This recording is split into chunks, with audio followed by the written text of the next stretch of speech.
ರಾಜ್ಯದಲ್ಲಿ ಬಿಸಿಲಿನ ಜೊತೆ ಮಳೆ ಅಬ್ಬರಿಸ್ತಾ ಇದೆ. ಮುಂಗಾರು ಪೂರ್ವ ಮಳೆಯಿಂದ ಹಲವೆಡೆ ಅವಾಂತರಗಳೇ ನಡೆದಿದೆ. ಯಾದಗಿರಿಯಲ್ಲಿ ಗೋಡೆ ಕುಸಿದು ಬಾಲಕಿ ಮೃತಪಟ್ಟರೆ ಚಿಕ್ಕಮಗಳೂರು, ಧಾರವಾಡದಲ್ಲಿ ಮರಗಳು ಧರೆಗುರುಳಿವೆ.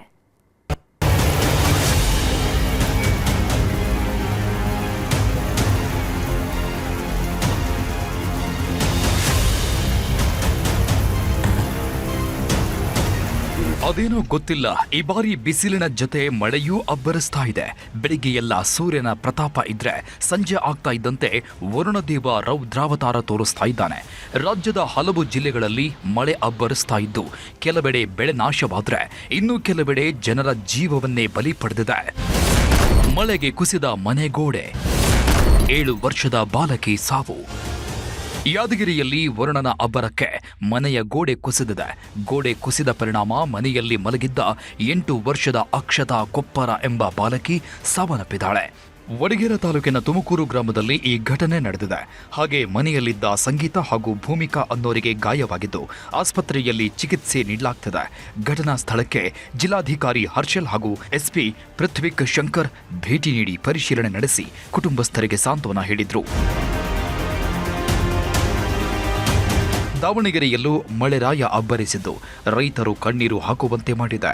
ಕೆರೆಯಾಗಳ ಹಳ್ಳಿಯಲ್ಲಿ ಸುರಿದ ಮಳೆಗೆ ಹಾಲೇಶಪ್ಪ ಅನ್ನೋರಿಗೆ ಸೇರಿದ ಬಾಳೆ ತೋಟ ಸಂಪೂರ್ಣ ನಾಶವಾಗಿದೆ. 100ಕ್ಕೂ ಅಧಿಕ ಬಾಳೆ ಗಿಡಗಳು ನೆಲಸಮವಾಗಿದೆ. ಸ್ಥಳಕ್ಕೆ ಶಾಸಕ ಬಸವಂತಪ್ಪ ಹಾಗೂ ತೋಟಗಾರಿಕೆ ಇಲಾಖೆ ಅಧಿಕಾರಿಗಳು ಭೇಟಿ ನೀಡಿ ರೈತನಿಗೆ ತಕ್ಷಣ ಪರಿಹಾರ ನೀಡುವಂತೆ ಸೂಚಿಸಿದ್ದಾರೆ. ಚಿಕ್ಕಮಗಳೂರಲ್ಲಿ ಮಳೆರಾಯ ಅವಾಂತರ ಸೃಷ್ಟಿಸಿದ್ದಾನೆ.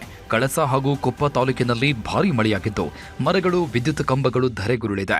ಬಿರುಗಾಳಿ ಜೊತೆ ಮಳೆ ಆರ್ಭಟಕ್ಕೆ ಕಳಸದ ಲಕ್ಷ್ಮಕ್ಕಿ ಹಿನಾರಿ ಗ್ರಾಮದಲ್ಲಿ ಮನೆಯ ಮೇಲೆ ಮರ ಬಿದ್ದಿದೆ. ಈ ವೇಳೆ ಮನೆಯ ಮೇಲ್ಛಾವಣಿಗೆ ಹಾನಿಯಾಗಿದೆ. ಇನ್ನು ಕೊಪ್ಪ ತಾಲೂಕಿನ ಬಾರ್ಗಲ್ ಗ್ರಾಮದಲ್ಲಿ ರಸ್ತೆಗೆ ಅಡ್ಡಲಾಗಿ ಮರ ಬಿದ್ದಿದ್ದು ಕೆಲಕಾಲ ಕೊಪ್ಪ ಬಾರ್ಗಲ್ ಸಂಚಾರ ಬಂದಾಗಿತ್ತು.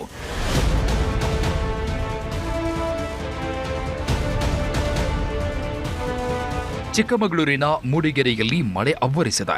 ಗೌಡನಹಳ್ಳಿ ಬಳಿ ಬಿರುಗಾಳಿ ಮಳೆಗೆ ವಿದ್ಯುತ್ ಕಂಬಗಳ ನಡುವೆ ಶಾರ್ಟ್ ಸರ್ಕ್ಯೂಟ್ನಿಂದಾಗಿ ಬೆಂಕಿ ಕಾಣಿಸಿಕೊಂಡಿದೆ. ಈ ವೇಳೆ ರಸ್ತೆಯಲ್ಲಿ ಬರ್ತಾ ಇದ್ದ ವಾಹನ ಸವಾರರು ಬಚಾವಾಗಿದ್ದಾರೆ. ಧಾರವಾಡದಲ್ಲೂ ಗುಡುಗು ಸಹಿತ ಭಾರೀ ಮಳೆಯಾಗಿದೆ. ಉಪ್ಪಿನ ಬೆಟಗೇರಿ ರಸ್ತೆಯಲ್ಲಿ ಮರವೊಂದು ಧರೆಗುರುಳಿದೆ. ಈ ವೇಳೆ ಕೆಲಕಾಲ ಸಂಚಾರ ಬಂದಾಗಿತ್ತು. ಅರಣ್ಯ ಸಿಬ್ಬಂದಿ ಮರ ತೆರವುಗೊಳಿಸಿದ ನಂತರ ಸಂಚಾರ ಸುಗಮವಾಯಿತು. ಇತ್ತ ಧಾರವಾಡ ನಗರದಲ್ಲಿ ಅರ್ಧ ಗಂಟೆ ಮಳೆ ಸುರಿದಿದ್ದು ಸಿಟಿ ಕೂಲ್ ಆಗಿದೆ. ಇನ್ನು ಉತ್ತರ ಕನ್ನಡ ಜಿಲ್ಲೆಯ ಹಳಿಯಾಳ ರಾಜ್ಯ ಹೆದ್ದಾರಿಯಲ್ಲಿ ಮಳೆರಾಯ ಅಬ್ಬರಿಸಿ ಬೊಬ್ಬಿರಿದಿದ್ದಾನೆ. ಹೆದ್ದಾರಿಯಲ್ಲಿ 14ಕ್ಕೂ ಅಧಿಕ ಮರಗಳು ಹಾಗೂ ವಿದ್ಯುತ್ ಕಂಬ ನೆಲಕಚ್ಚಿವೆ. ಹೆದ್ದಾರಿಯ ಸಂಪೂರ್ಣ ಸಂಚಾರ ಸ್ಥಗಿತವಾಗಿ ಭಾರೀ ಟ್ರಾಫಿಕ್ ಜಾಮ್ ಉಂಟಾಗಿತ್ತು.